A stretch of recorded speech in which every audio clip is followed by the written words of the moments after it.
Week one is in the books. Welcome back to the Starr and D'Amico show. Marco D'Amico, I am Shaun Starr. A quick shout out. If you're looking for quality tees at the best prices in this country, I want you to head over to cheapesttshirts.ca. Top brands like American Apparel, Columbia, Russell Athletic, and more. No minimum orders, sizes from small to 5XL.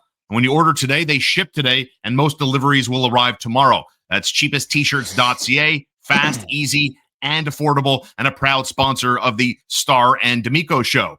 Meet Catherine Prince, certified real estate broker with Remax Platine. She's always reachable at 514-702-2474. That's Catherine with a K, prince.ca. A big shout out to McLean's Pub at 1210 Peel Street, the home of D'Amico and Starr, October 22nd. A live presentation from 7 to 8, and always your home away from home for all Montreal Canadiens action. Marco D'Amico, week one is in the books. How about a review of the Montreal Canadiens? Open up with 3 straight games, playing at Toronto, playing at Detroit, and at Chicago. So, yeah. All right, gut punch time. What's your initial reaction to how the Canadiens performed with 3 straight road games, brother? I had a scout reach out last night and just send me a quick text just being like, watch out for Montreal this year. Hey, now. And I think that without, and you didn't want to start a goalie controversy. I'm not going to start a goalie controversy. But without their goalies needing to stand on their head necessarily, I thought Bolduc played great. Yeah. But they were able to do this themselves, which I found refreshing compared to last year. And, it really comes down to what makes the Canadiens different this year. And I think this is where I was exchanging with my contact here. And I was like, it's that transition game. It really is the Canadiens' quickness of execution. They spend so much less time trying to get out of their zone that it's mind-boggling how it's changed their ability to attack, because now they're actually able to exit their zone and enter the opposition zone with possession, and that just changes the whole dynamic. Fair. I like that angle, because I think my number one takeaway is not only did they bounce back the night after they lost to Toronto, 3-2 game, 2 empty netters, whatever. They go to Detroit. They spoil the Red Wings home opener after Detroit had scored first on the Dylan Larkin goal, and Montreal just chases Gibson from the net, bringing in Cam Talbot. They go to Chicago. We got a lot to break down on that Chicago game, but they won. They won 3-2 in that affair. But for me, it's the depth of the team. If you're going to talk about transition, Nick Suzuki has 5 points after 3 games. He doesn't even have a goal. Zach Bolduc has 4 points and 3 goals after 3 games. Brendan Gallagher, who's playing with pace, he's got 3 assists.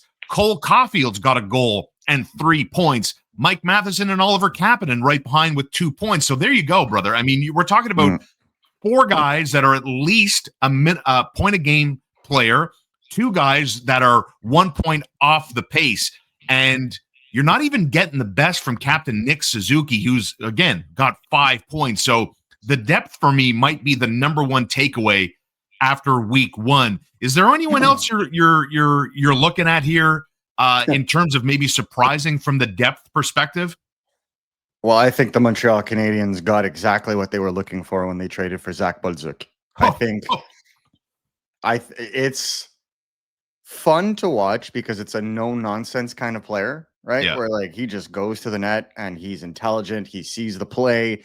He's not afraid to make plays in tight situations, and again, just drives to the net. He knows where the goals are to be scored. And I felt like the Canadiens were, I wouldn't say they were a perimeter team, but I always found it was the same 2 or 3 players that were going to the danger area. And lo and behold, most of them play on one line.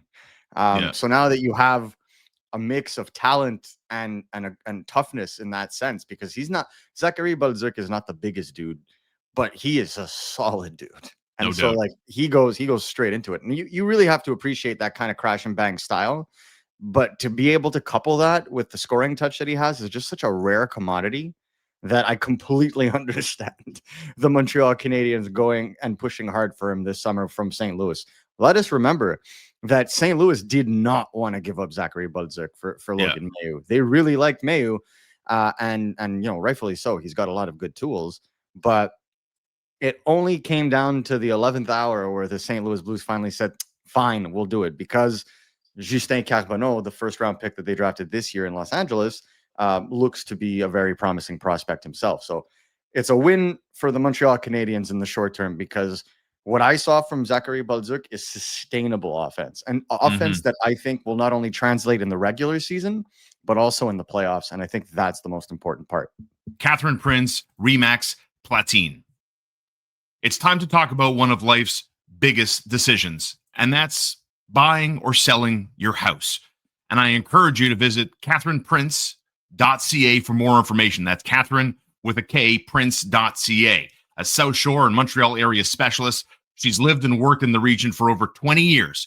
catherineprince.ca. Her deep local roots give her unmatched insight, whether you're moving to Montreal, returning to Montreal, or relocating to the beautiful South Shore. Her approach is truly personal. She takes the time to understand your unique goals and priorities, then crafts a custom strategy around them. She moves with precision, leveraging deep market knowledge, sharp negotiation skills, and meticulous care to guide you through every step.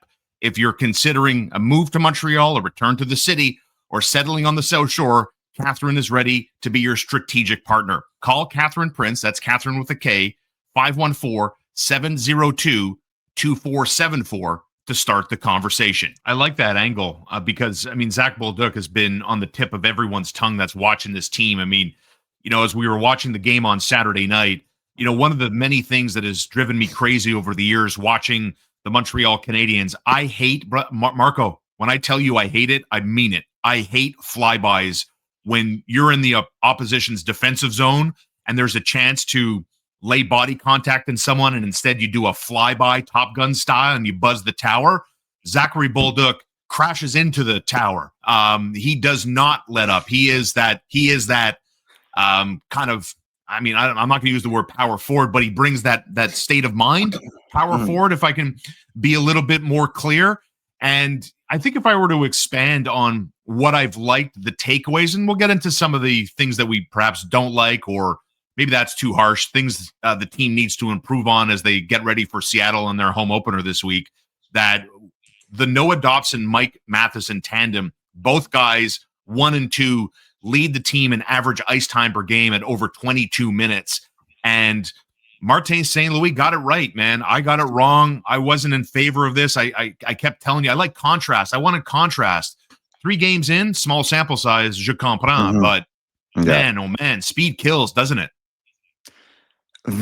Speed kills. Quickness of execution is key as well. And I think that's really the thing that we're seeing the most. Like if and I mean no disrespect to the player as I say this, but if you look at what made Mike Matheson insufferable for certain fans last year, it was the overthinking of the counterattack, overthinking of the transition play. And I feel like, and you look at him now, it's so much simpler, crisper. Why? Because it's not all on him anymore. Right. You have a guy like Noah Dobson that can take care of that. Matheson is not playing on his offside as he was with Hudson, for example. And at the same time, those two read each other well, that they play those big minutes, and you know they both have similar skill sets in that regard. Although I think, like for example, I think Mike Matheson doesn't necessarily have the active stick that Noah Dobson does. Noah Dobson's details with his stick positioning and his stick check are off the charts. Like things that you wouldn't normally notice in the speed of a game, that when you go back and watch, you kind of, as you're writing notes, you kind of notice right away. My notes on that top pairing are plentiful in terms of what they're doing, how they're impacting the game, transition, 5-on-5, etc. The Chicago game was the first game that they were outchanced while they were on the ice in the first 3 games of the season. But it's normal that would happen, considering the Canadiens had almost double digit. Well, they did have double digits in power play opportunities, right? So at the end of the day, at 5-on-5, Chicago was pushing harder because they were finally back at 5-on-5, where the Canadiens, you know, were putting their third and fourth line a little bit more often at 5-on-5 than they normally would. And so even in those situations, I found them to be excessively effective at killing plays and sending it back the other way. And I think that you continue to do that. What the only question mark really was, okay, they can do it. What about the second pairing? Yeah. Because Lane Hutson and Caden Gooley, my opinion, didn't really have the best game against Toronto. It got better against Detroit, and I thought that they were much better against the Chicago Blackhawks, especially Caden Gooley. And again, quick transition. Gooley joined the rush a couple of times. Was very mobile. You saw him move his legs a lot more.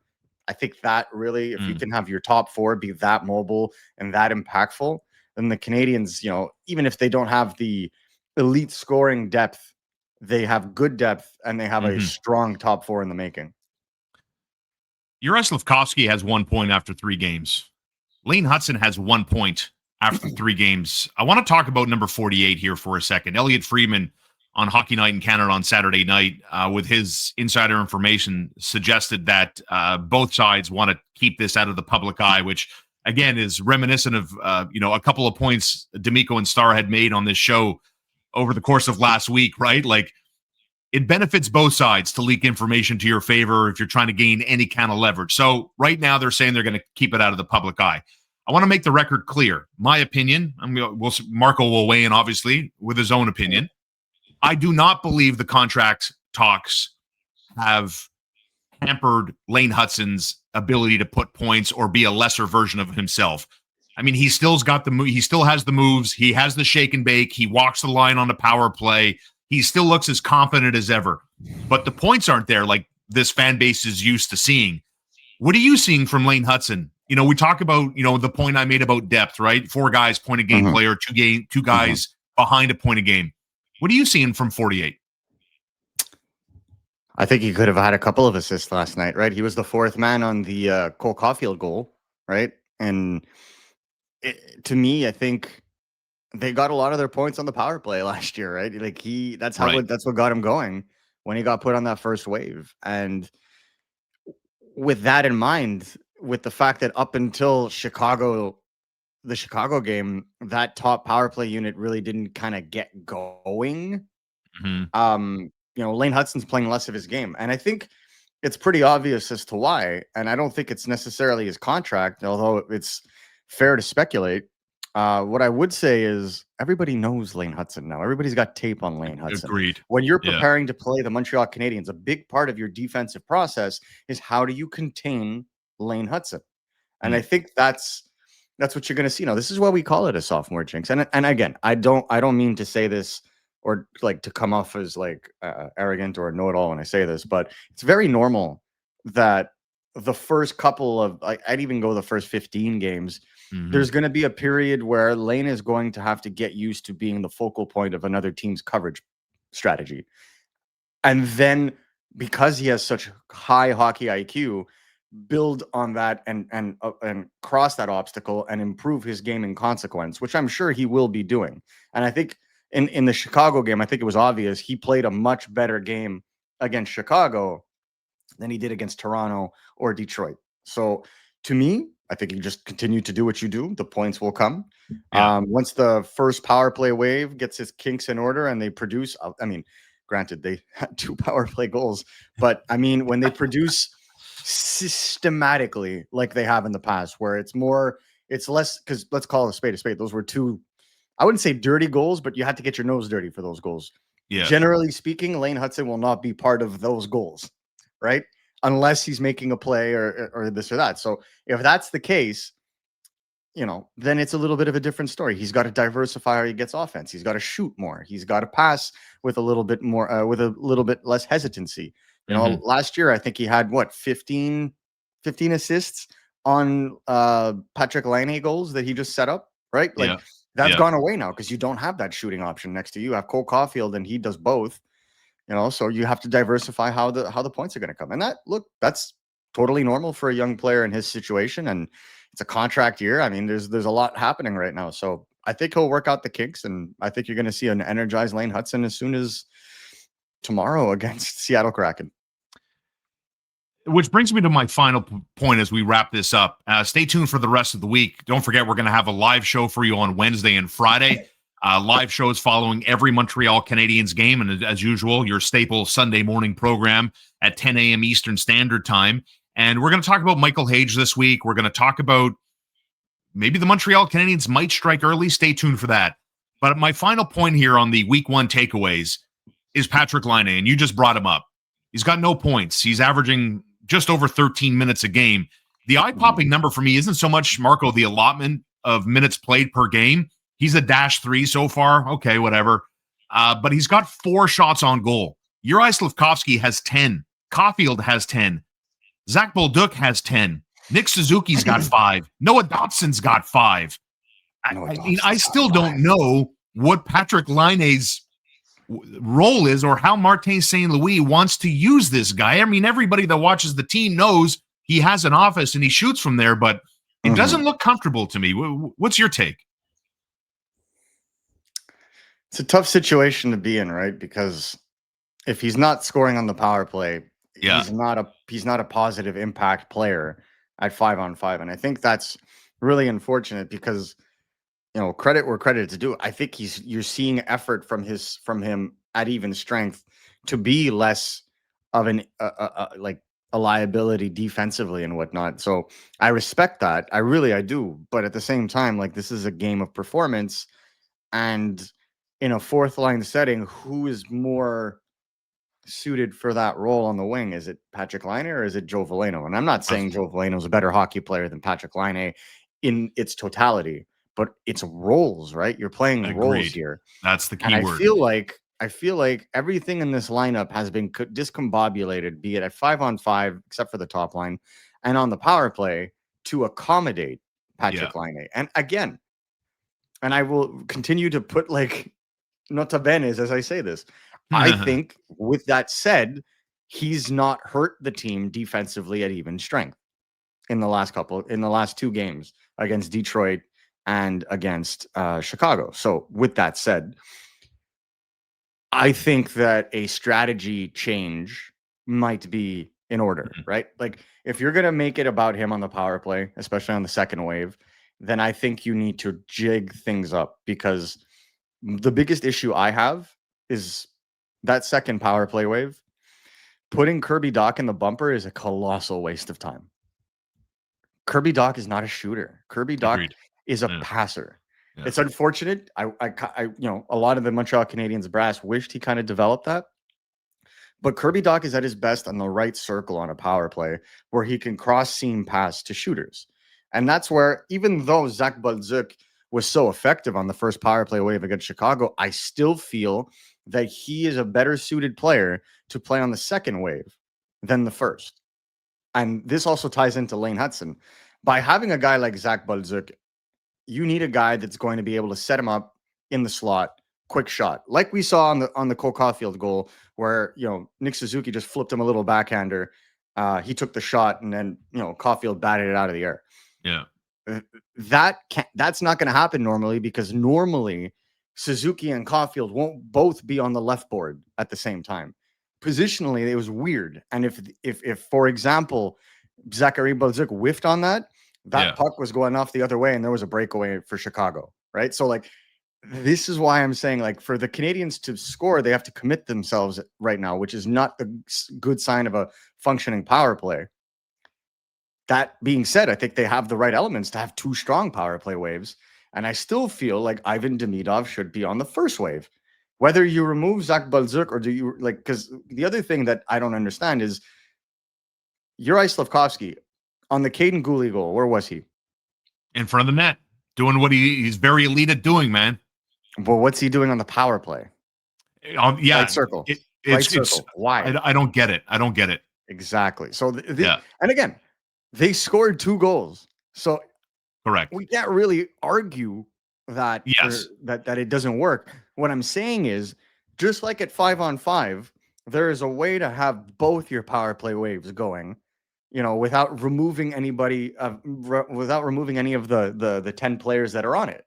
Just flip them around. And I think having Bolduc on the second power play wave to not only help with faceoffs, right? Because that's that second power play wave starting with possession is a pipe dream if the only center on the ice or the only player capable of taking those faceoffs is Kirby Dach.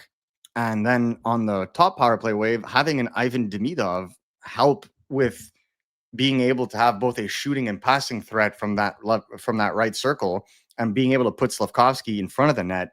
I think is a more sustainable, long-term first power play way for this organization. My 2 cents. But as we spoke about before, when we were talking about Zach Bolduc, his efficacy is too hard to ignore. And so that's why I understand if Martin St. Louis wants to keep him on that wave. But I think the way that he has both waves set up doesn't currently lend itself to long-term projectable success. The Canadiens begin a 4-game homestand starting on Tuesday when they open up the Bell Center. Can't wait for the Ken Dryden tribute. That will be special. It's Seattle, Nashville, the Rangers, and the good old-fashioned miserable Buffalo Sabres. D'Amico and Starr will be here to recap each and every single one of the 4 games to open up a homestand.